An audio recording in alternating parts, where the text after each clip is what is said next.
বিসমিল্লাহির রহমানির রহিম। বাংলাদেশে যে বর্তমান কোটা বিরোধী একটা আন্দোলন চলতেছে, আমি এটার সাথে সম্পূর্ণ একমত। কারণ আমাদের প্রত্যেকের অধিকার আছে এদেশের হয়ে চাকরি করার।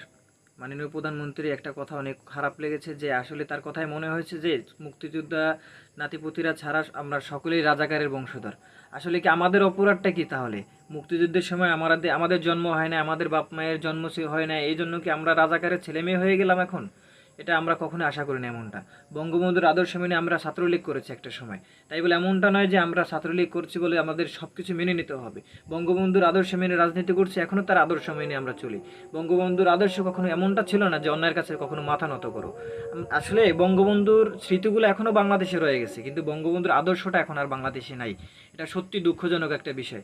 আমরা সত্যের জন্য ছিলাম, আছি এবং সত্যের জন্য থাকবো ইনশাআল্লাহ। এতে যদি আমাদের দল থেকে বের করে দেয় তাতে আমাদের কোনো আপত্তি নেই। আমরা সত্যের পথে আছি এবং সবসময় থাকবো ইনশাআল্লাহ।